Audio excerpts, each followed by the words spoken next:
вами я, Алиса, и вы на канале Алиса Изи. Любите хомячков? Подписывайтесь на мой канал. Каждый день мне приходит как минимум 3 одинаковых вопроса. Почему мой хомяк чихает и что делать?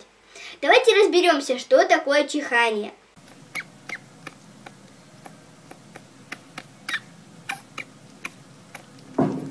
Чихание – это ответная реакция организма на какой-то раздражитель в дыхательной системе. Это значит, что что-то попало в организм хомячка, от чего нужно быстро избавиться. Хомячки могут чихать по 3 основным причинам. Аллергия. Хомячок чихает из-за аллергической реакции. Аллергия может быть на новый корм, новые добавки к пище, запрещенные продукты. Аллергия может быть на пахучую или очень мелкую подстилку. Этим грешат опилки из сосны. Песок для купания, а также на салфетки для гнезда, если они пахучие или с рисунком. Аллергия может быть на что угодно из окружения хомячка. К примеру, если хозяева по неосторожности распыляют лак для волос или освежитель воздуха неподалеку от клетки. Будьте внимательны. Выходом станет смена хвойных опилок на березовые или липовые. Могут быть и другие из древесины плодовых деревьев, а еще лучше на целлюлозный наполнитель. Убрать ароматизированные и цветные салфетки. Уберите новые продукты из меню и вернитесь к старому корму. Не пользуйтесь лаками, духами, освежителями воздуха и другими пахучими веществами возле клетки хомячка. Вторая причина. Хомячок чихает из-за простуды или от холода. Клетка хомячка должна стоять как можно дальше от окна. Ни на полу, ни на кухне, ни на сквозняках. Выбирать место нужно тщательно, с заботой о хрупком здоровье хомячка. От сквозняков клетку нужно защищать боковыми панелями или картонными ширмами, если это не террариум. И при этом не перекрывать доступ воздуха. Если хомячок вялый и его носик влажен, нужно сразу поместить клетку в теплую комнату с температурой от 24 до 27 градусов. Ее необходимо контролировать с помощью термометра, положенного рядом с клеткой. Выдать побольше салфеток, поить ромашкой и капать в рот гамовид. Если через несколько дней состояние не улучшится, нужно показаться ветеринару. Третье. Хомячок чихает из-за начавшейся пневмонии. Симптомы.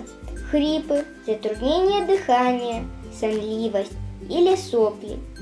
Это более тяжелый случай переохлаждения или осложнения нелеченой простуды.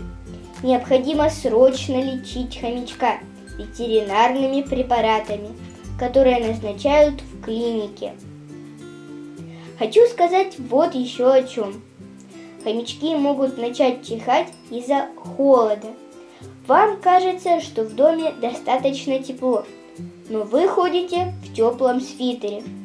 Напомню еще раз, оптимальная температура для жизни хомячка выше 21 градуса.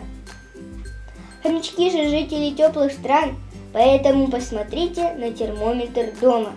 Если температура ниже 21 градуса, то выдайте своему хомячку побольше белых салфеток для утепления его домика.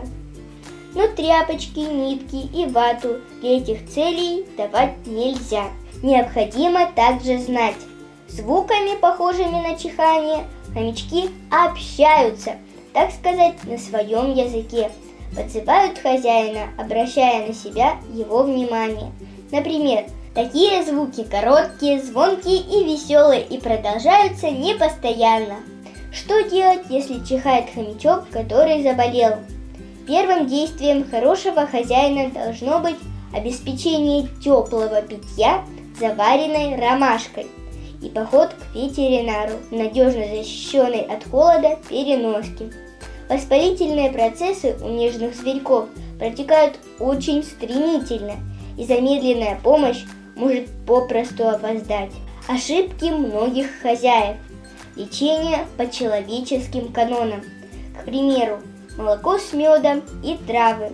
Еще хуже аспирин, парацетамол и тому подобное.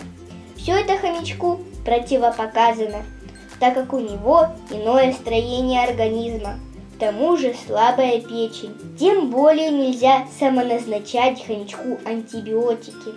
Многие из них не только нежелательны, но и губительны. К примеру, ампицилин, левомицетин и тетрациклин.